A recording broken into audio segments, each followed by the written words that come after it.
आप देख रहे हैं एसपीएन आई न्यूज। स्वागत है आपका हमारे खास प्रोग्राम में। प्रोग्राम की शुरुआत चले कर लेते हैं कांग्रेस पार्टी के पूर्व अध्यक्ष राहुल गांधी से।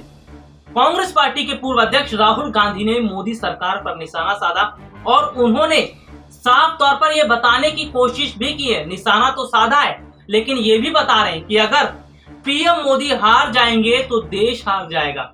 उन्होंने कहा कि जिस तरह से मौजूदा समय में मोदी सरकार पूरी तरह से विफल नजर आ रही है, जिस तरह से मौजूदा समय में मोदी सरकार जो है वो स्थितियों को संभाल नहीं पा रही है, राज्यों को सही ढंग से वैक्सीन नहीं मिल पा रही है और राज्यों को सही ढंग से ऑक्सीजन नहीं मिल पा रहे, तो ऐसे में कुल मिलाकर अगर देखा जाए तो सरकार ने जो बनाया है प्लान वो पूरी तरह से फेल होता नजर आ रहा है। और राहुल गांधी ने जो कहा कि अगर मोदी फेल हुए तो देश फेल हो जाएगा, इस पर अब बीजेपी नेता थोड़े से तिलमिला उठे।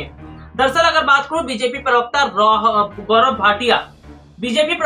भाटिया ने उल्टा राहुल गांधी से सवाल पूछ लिया, राहुल गांधी पर निशाना साधना शुरू कर दिया। उन्होंने कहा कि राहुल गांधी कभी कुछ कहते हैं, कभी कुछ कहते हैं, कभी वैक्सीन पर सवाल उठाते हैं तो कभी लॉकडाउन पर सवाल उठाते हैं। अब मैं आपको बता दूं कि बीजेपी इस वक्त पूरी तरह से घिर चुकी है।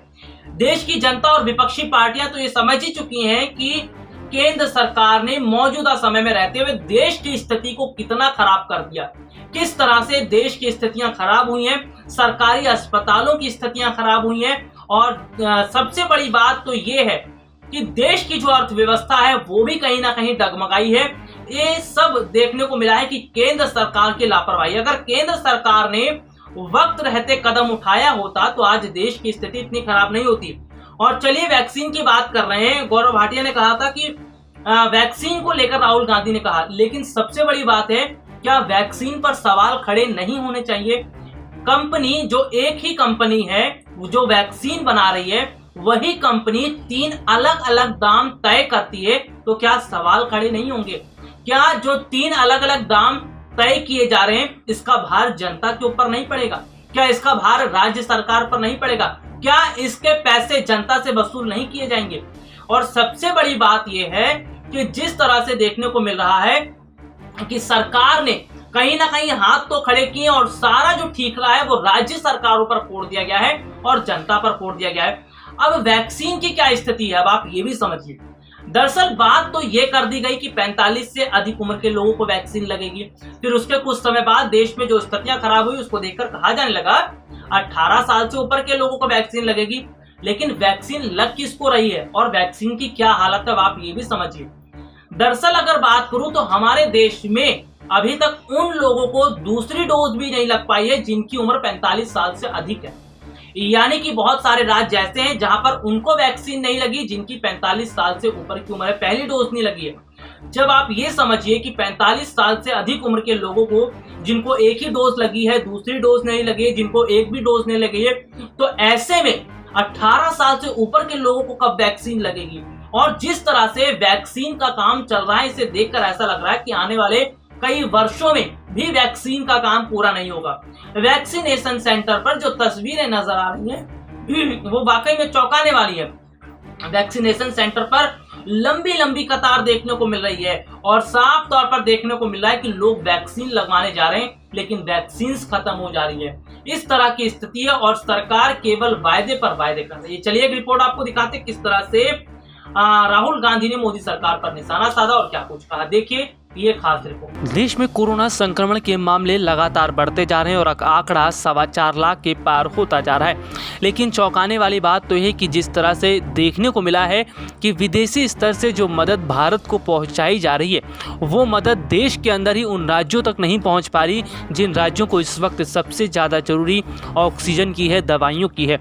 सबसे बड़ी बात तो है कि जिस तरह से देखने को मिला है कि खुद सरकार यहाँ पर फेल होती हुई नजर आ रही है और सरकार का ध्यान भी देश के हालातों पर नहीं बल्कि सबसे ज़्यादा नज़र सरकार की सेंट्रल विस्टा प्रोजेक्ट और पीएम हाउस पर है। इसी को देखते हुए कांग्रेस पार्टी के पूर्व अध्यक्ष राहुल गांधी ने मोदी सरकार पर निशाना साधा था। दरअसल राहुल गांधी का कहना है कि अगर मोदी जी हार जाएंगे तो देश हार जाएगा। राहुल गांधी के इस बयान पर बीजेपी नेताओं को मिर्ची लग गई और अब राहुल गांधी पर ही निशाना साधना शुरू कर दिया है। भाजपा प्रवक्ता गौरव भाटिया ने कहा कि वो राहुल गांधी को राहुल राहुल गांधी नहीं बल्कि राहुल विंची कहेंगे, क्योंकि राहुल गांधी कुछ और कहते हैं और राहुल विंची कुछ और कहते हैं। दरअसल अगर देखा जाए तो जिस तरह से कांग्रेस पार्टी लगातार सरकार पर सवाल खड़ा कर रही है, इसके साथ ही साथ सरकार का सच लाने की कोशिश कर रही है, इसे देखते हुए बीजेपी अब बहुत ज़्यादा बौखला रही है। वहीं अगर देखा जाए तो देखने को ये मिल रहा है, राहुल गांधी ने कहा था कि जिस तरह से विदेशी स्तर से जो मदद भारत को पहुंचाई जा रही है उस पर भी केंद्र सरकार अपना क्रेडिट लेने में जुटी हुई है, यानी कि उस पर भी केंद्र सरकार अपना सीना ठोक कर ये कह रही है कि ये सारा काम वो करवा रही है। लेकिन सबसे बड़ी बात तो ये है कि जिस तरह से केंद्र सरकार देश में बड़े स्तर पर फेल हुई है और विपक्षी पार्टियों को शांत करवाया जा रहा है, यानी कि अभी भी सरकार अपनी गलती मानने को तैयार नहीं है और विपक्ष पर आरोप प्रत्यारोप लगाया जा रहा है, तो वहीं देश की जनता से भी झूठ बोला जा रहा है। दरअसल खबरें भी इस तरह की सामने आई हैं कि जिस तरह से देखने को मिल रहा है कोरोना केसों में कमी आ रही है, लेकिन सच्चाई तो ये है कि कोरोना केस कम नहीं हो रहे बल्कि टेस्टिंग कम हो रही है। जी हाँ, टेस्टिंग कम हो रही है जिस वजह से आंकड़े कम दिखाए जा रहे हैं और सच्चाई तो ये है कि आंकड़े दिन ब दिन बढ़ते जा रहे हैं और सरकार ने टेस्टिंग इसी वजह से कम की है ताकि आंकड़ों को छुपाया जा सके, यानी कि सरकार बड़े स्तर पर आंकड़ों को छुपाने की कोशिश कर रही है, देश के हालातों को छुपाने की कोशिश कर रही है, लेकिन फिर भी हालात छुपते नहीं छुप रहे और सच्चाई फिर भी सामने आती नजर आ रही है। वहीं अगर बात करें कांग्रेस पर निशाना साधते हुए बीजेपी प्रवक्ता ने कहा कि राहुल गांधी तो चाहते ही हैं कि पीएम मोदी हार जाएं। उन्होंने कहा कि राहुल गांधी की सुने या फिर राहुल विंची की। राहुल गांधी कहते हैं लॉकडाउन लगाओ, राहुल विंची कहते हैं लॉकडाउन समाधान नहीं है, वैक्सीन दो ये कहते हैं राहुल गांधी, राहुल विंची कहते हैं वैक्सीन खतरनाक है, इसकी टेस्टिंग नहीं हुई। ऐसे में बीजेपी प्रवक्ता का कहना है कि राहुल गांधी और राहुल विंची दोनों अलग अलग हैं और ऐसे में ये समझ नहीं आ रहा कि राहुल गांधी बोल रहे हैं या राहुल विंची। भले ही बीजेपी अपनी नाकामियों को छुपाने में जुटी हुई है, लेकिन सच्चाई तो यह है कि अभी भी देश के राज्यों में ना तो वैक्सीन पहुंच पाई है और ना ही वैक्सीनेशन सेंटर पर लोगों को वैक्सीन लग रही है। अगर स्थितियों की बात करें तो जिस तरह से वैक्सीनेशन सेंटर पर लगातार भीड़ बढ़ती जा रही है और स्थितियां ये देखने को मिल रही है कि कई राज्यों ने ये तक कह दिया कि उनके पास वैक्सीन अब खत्म हो चुकी है। कई राज्य इस तरह की बात कर रही हैं कि अब सरकार वैक्सीनेशन पर जो जीएसटी भी लगा रही है ये भी काफ़ी खतरनाक है, क्योंकि इसका पूरा प्रभाव, इसका भार जो है वो देश की जनता पर पड़ेगा और राज्य सरकारों पर पड़ेगा। लेकिन इस पर भी केंद्र सरकार अपनी सफाई दे रही है और झूठ बोलने में लगी है। सच तो ये है कि इस समय जिस तरह की स्थितियां देखने को मिल रही है उसे देखकर ऐसा लग रहा है कि सरकार पूरी तरह से देश की जनता को लूटने का प्लान बना चुकी है, क्योंकि कांग्रेस प्रवक्ता रणदीप सुरजेवाला ने भी बीते कुछ दिनों पहले कहा था कि देश में लूट मची है और केवल लूट ही लूट दिखाई दे रही है और जनता परेशान नजर आ रही है।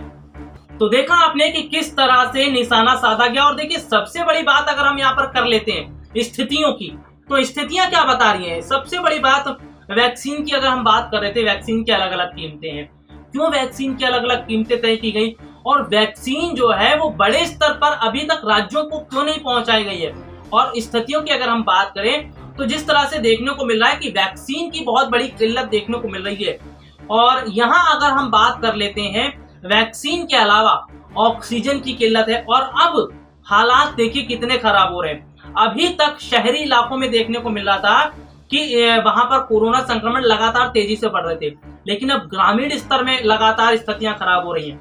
ग्रामीण इलाके, गांव, कस्बे, जहां पर ना डॉक्टर्स हैं, ना अस्पताल हैं, ना बड़ी संख्या में चिकित्सक की टीम है, तो जरा आप सोचिए कि गांव कस्बों में जब बीमारी ये फैल चुकी है तो वहां सरकार किस तरह से काम करेगी।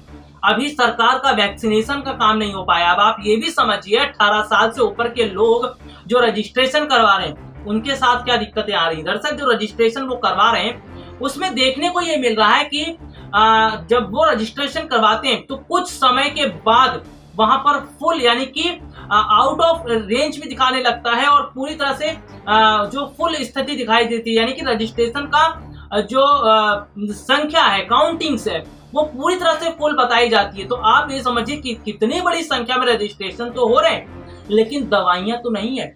रजिस्ट्रेशन करवाने से क्या होता है, दवाइयां तो बहुत ज्यादा जरूरी है। और सबसे बड़ी बात है कि दवाइयों की, वैक्सीन की किल्लत देखने को मिल रही है। और सबसे बड़ी बात आप ये भी समझिए कि जब हमारे देश में वैक्सीन बनी थी उसके बाद बड़े बड़े स्तर पर वैक्सीन भारत से बाहर विदेशों में भेजी गई है। यानी कि अगर वो वैक्सीन बचाकर रखी जाती तो शायद देश में वैक्सीन की कमी नहीं होती। और सबसे बड़ी बात ये भी देखिए कि जिस तरह से स्थितियों की मैं यहाँ पर बात कर रहा था, स्थितियां कुल मिलाकर ये बता रही हैं कि हालात खराब होते तो नजर आ रहे हैं, लेकिन ये जरूर कहा जा रहा है कि विपक्ष लगातार सरकार से सवाल पूछ रहा है। देश की जनता आज जाग चुकी है, देश की जनता को पता चला है कि साल 2014 से 21 तक सरकार ने क्या काम किया और क्या काम नहीं किया है, और सरकार अब अपनी नाकामियों को छुपाने में लगी। खैर देखते हैं आगे कर क्या स्थिति रहती है, लेकिन फिलहाल के लिए आज मुझे इजाजत दीजिए। नमस्कार।